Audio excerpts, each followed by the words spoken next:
اگلا سوال ہے، غیر اسلامی ملک میں امیر کی اطاعت شرعاً فرض ہے یا صرف نظام کا حصہ ہے؟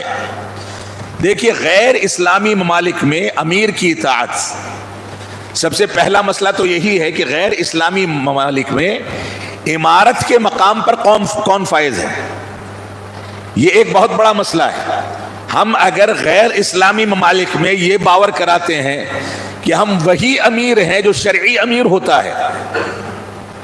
اور اس سے وہی وتیرہ اختیار کیا جائے گا جو اسلامی امیر سے اختیار کیا جاتا ہے، تو اس میں بھی ایک لمبی تفصیل ہے۔ لیکن اتنا ضرور ہے کہ غیر اسلامی ممالک میں علماء جو قرآن و سنت اور منہج سلف کے مطابق چلتے ہیں وہ اپنے اپنے علاقے میں امیر کی حیثیت رکھتے ہیں، ان کو اپنا ولی امر تسلیم کر کے قرآن و سنت کے مطابق فیصلے کیے جانے چاہیے۔ لہذا غیر اسلامی ممالک میں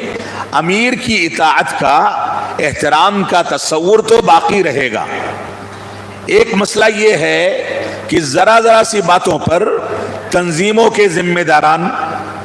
صدر ہوں یا ان کو امیر کہا جاتا ہو یا ان کو ڈائریکٹر کہا جاتا ہو یا مختلف ناموں سے موسوم کیا جاتا ہو،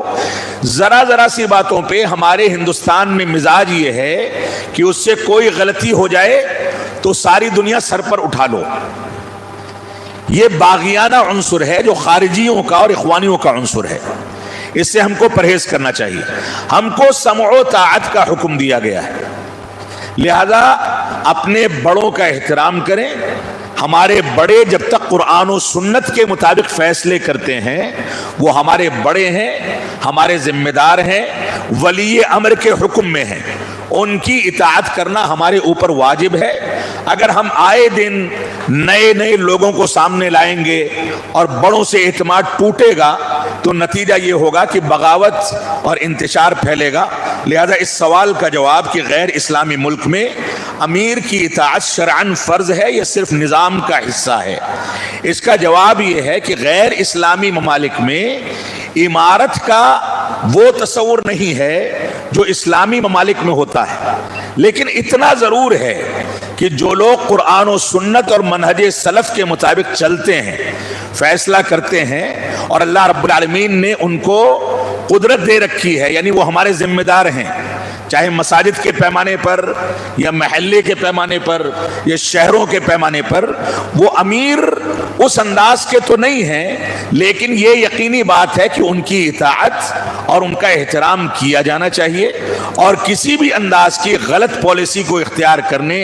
یا ان کے خلاف بغاوت کرنے سے پرہیز کرنا چاہیے۔ کوئی کمی نظر آئے تو ہاتھ پکڑ کر کے ان کی اصلاح کی کوشش کی جائے،